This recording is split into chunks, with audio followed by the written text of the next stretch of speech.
trying to push a little harder, trying to get the upper hand. So what's it doing so much time? It's a crazy life. It's ready, set, go. It's another wild day when the stress is on the rise and my heart feels anxious. Breathe, just breathe. Come and rest at my feet and be, just be. Chaos calls, but all you really need is to just breathe.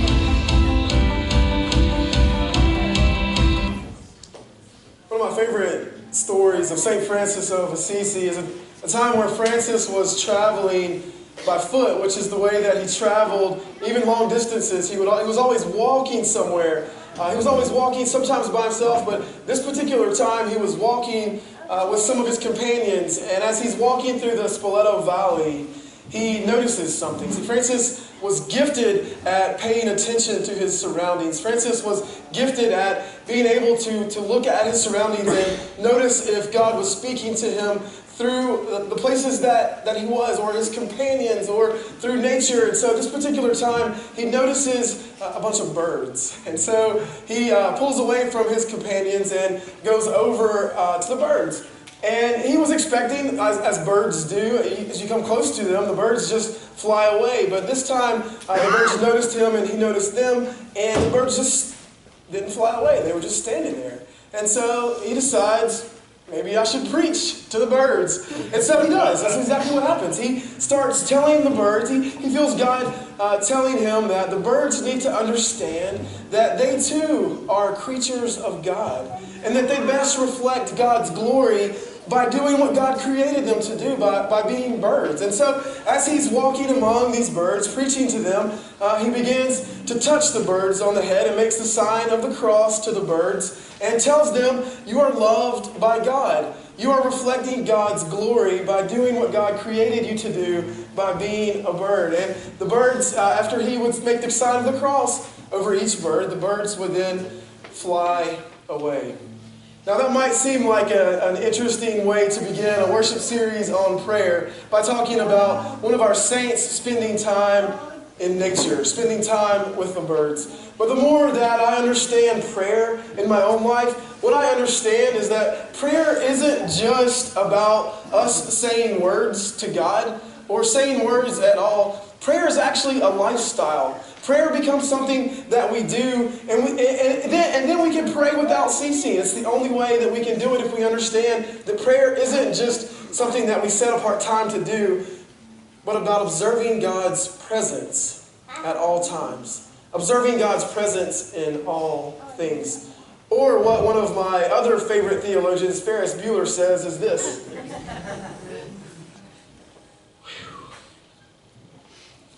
Yep. I said it before and I'll say it again. Life moves pretty fast. You don't stop and look around once in a while, you could miss it.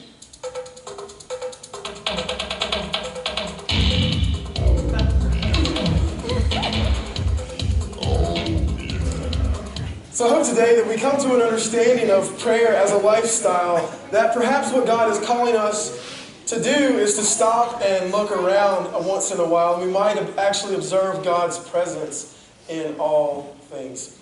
Richard Rohr is a friar, is extremely helpful in understanding contemplative prayer, has certainly been a guide for me in contemplation over the years. And he provides actually a really good solid definition of prayer that I think will be helpful for us. Let's take a look at that. He says that prayer is simply any interior journey or practice that allows you to experience faith, hope, and love within yourself. Right? It's a broad enough definition to include things like paying attention no matter what we're doing. It's a broad enough definition that includes being able to sense God's presence in all things. No matter where we are or what we're doing, we have the ability to go on this interior journey to experience God's faith, hope, and love in ourselves through the power of prayer. Typically, when we think of Jesus and Jesus' instructions for prayer. We go to several times throughout the Gospels, we see Jesus actually praying. And we have, I think, about 7 recorded prayers of Jesus, including the Lord's Prayer that we said earlier. So those are kind of what we go to when we think of Jesus's instructions about prayer. But the more I read the Gospels, the more understanding I have that throughout Jesus' life, he modeled prayer as a lifestyle. He modeled this understanding that prayer isn't just something that we go and do, or prayer isn't just something that we say a bunch of words, but prayer can actually become simply looking around. One of those examples happens to us in the Sermon on the Mount, and I hope we'll catch this today as Coleman reads that for us.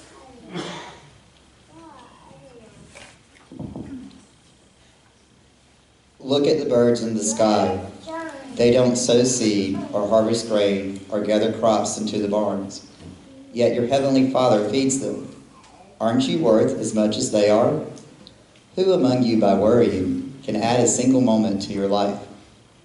And why do you worry about clothes? Notice how the lilies in the fields grow.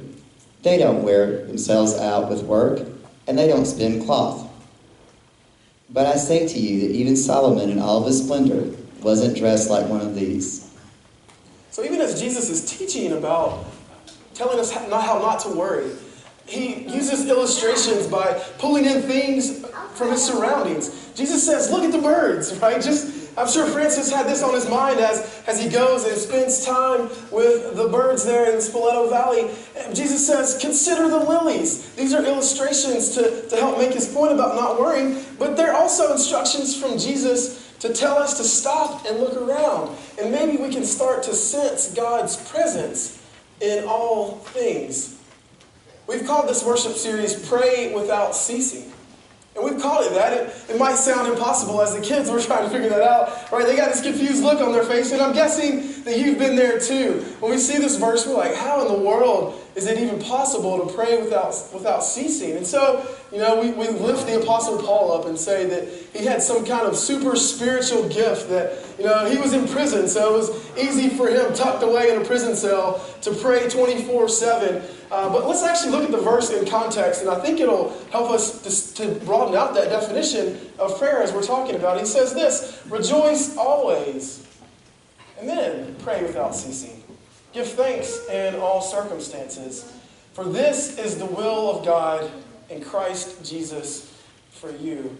So if we're rejoicing always, if we're giving thanks always, then maybe we're stopping and looking around and we're sensing God's presence in all things. And because we're doing that, prayer becomes a lifestyle. We're able to pray without ceasing because we're not just giving God a bunch of words, but we're taking a moment, looking around, spending time with God, spending time in God's presence, noticing how others they're also a child of God, and they can teach us something about who God is.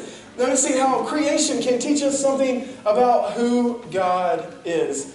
I think part of the problem that we have is that we have this misunderstanding about what prayer is. And I want to maybe spend a few minutes talking about what prayer is not.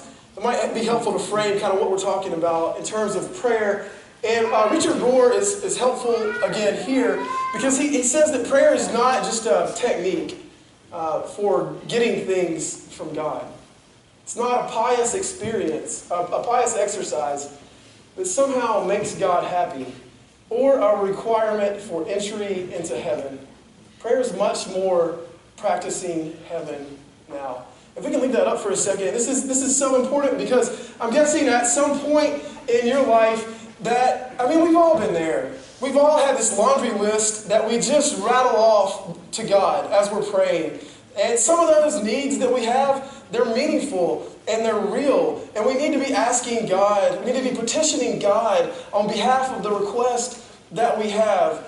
But the mistake comes, and where we get tripped up, I think, is that we sort of anticipate that God becomes like a genie. And so that if we can just rattle off a bunch of requests to God, God's somehow going to answer every single request exactly the way that we want God to. And then when that doesn't happen the way that we think it should, we just give up. That God's not going to answer my prayer anyway.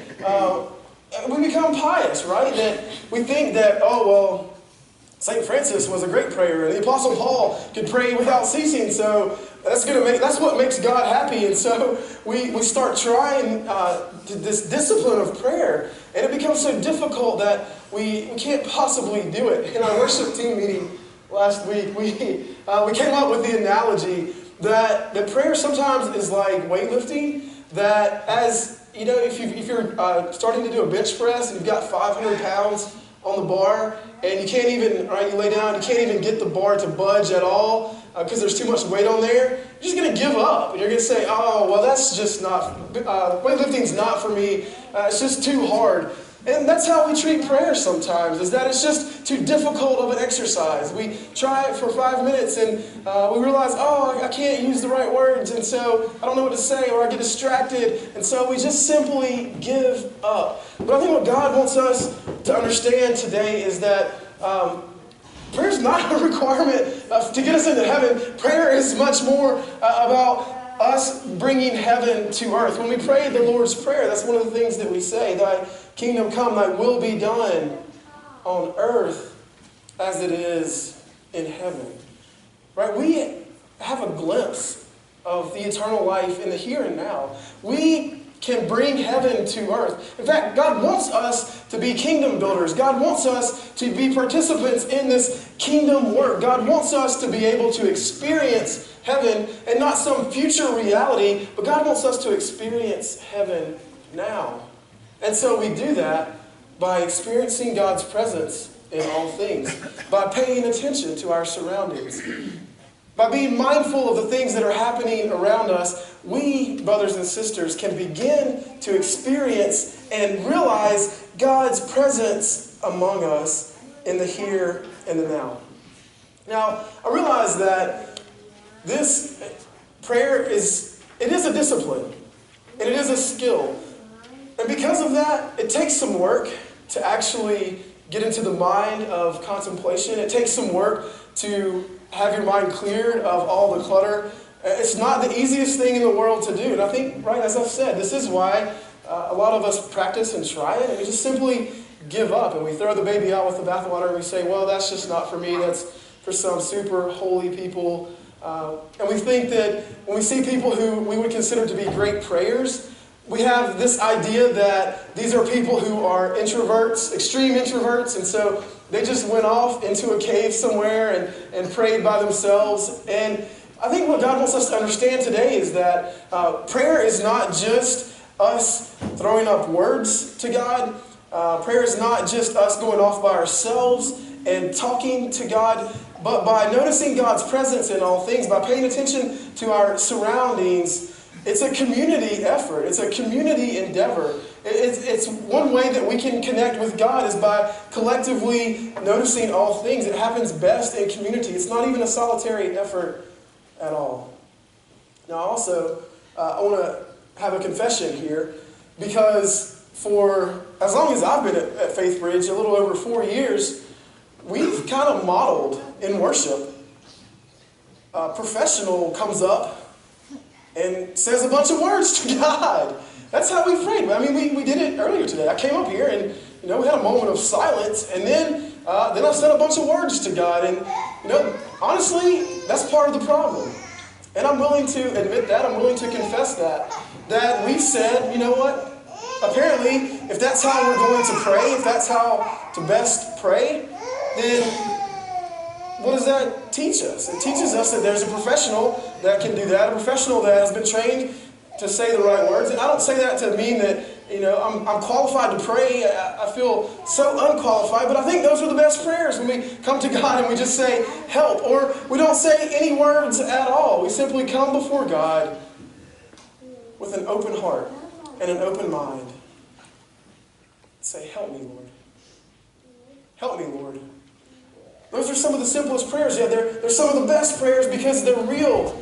So I do confess that. I apologize that we have created perhaps a model of prayer that just says a bunch of words to God. It says this is the right way to pray, and there's no right or wrong way to pray. I hope this is what you're understanding today, is there's no model. There's no right way. It's why prayer is so hard to teach, because God has created us so uniquely. God has created us as individuals so that we have to figure out on our own how we best connect to God. We have to figure out on our own how we best relate to God and not depend on others to teach us or show us. But we have to pay attention. We have to stop and look around. We have to see how we can begin to observe God's presence in all things. Now, having said that, there are some practical ways, and Roar is really helpful here too, practical ways of teaching our minds, training our minds to remove the clutter, training our minds so that we can actually stop and pay attention. Because mindfulness is difficult. I think increasingly so as our world seems to be spinning faster and we're more and more busy. Right? The whole act of slowing down, the whole act of paying attention to our surroundings seems like an impossible task.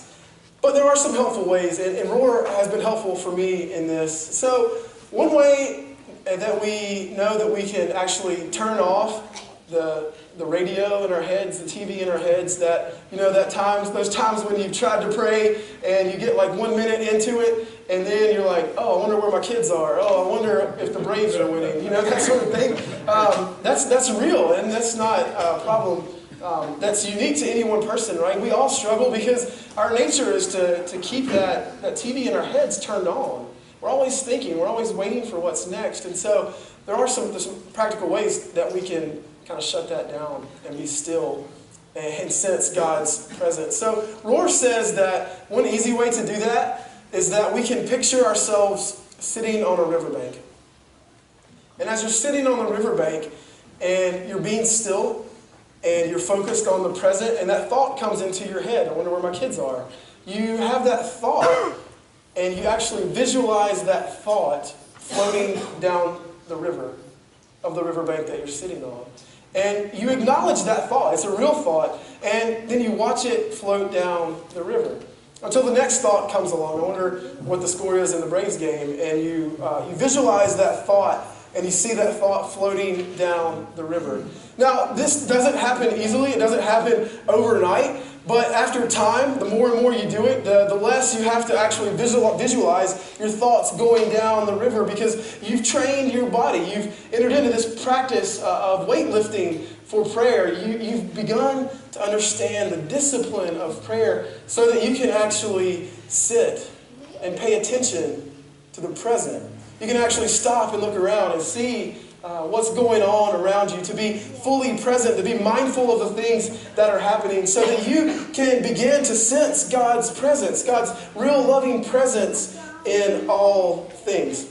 There's a couple of other easy ways to do it. If that doesn't appeal to you, if you try it and you think, well, that's just not for me. Another way to do that is actually our breathing is very helpful. So one way that's been helpful for me is that we actually focus on our breath. So I would breathe in for 5 seconds, I would hold it for 5 seconds, and then let it out for 5 seconds. And in the actual act of counting, 1, 2, 3, 4, 5, 1, 2, 3, 4, 5, let it out, 1, 2, 3, 4, 5. In that actual act of counting, I'm being fully present. I'm training my mind to focus on my breathing so that I'm mindful, so that I'm being contemplative and being able to experience God's real presence in my midst. I think, brothers and sisters, more than ever, as Jesus tells us to look around, consider the lilies. Notice how the birds fly. As our world continues to spin faster and faster, as we get busy and busy and busy, and it seems like things are out of control, what God is calling us to do so that we can pray without ceasing is to be still and know who God is. So today, I'm not going to be the professional who offers up a bunch of words to God at the end of this sermon. We're going to have a time of silence. And I want you to practice. Practice clearing your mind. You can use some of those techniques that I've mentioned. Another way that I didn't mention is by looking at a candle. And if you can focus on one part of the candle, then you're training your mind to focus on one thing, to be fully present. So that's another way. And then as we enter into this time of prayer, I'm hoping that you'll spend time just being in God's presence, experiencing the now, stopping from the busyness and being able to just listen and be still and know who God is. So as we do that, I'm going to lead us in to this time of prayer with another way that helps focus us. Sometimes the mystics will say that if we can focus on one word, so a lot of times that's Christ. So if that's helpful for you, just to refocus your mind on one word, God or Christ or be. So here's what we're going to do. I'm going to reread that part of Psalm 46 as a way of focusing us into a time of silence. And then we're going to have a time of silence for you to experience God's presence. Be still and know that I am God. Be still and know that I am. Be still and know. Be still. Be.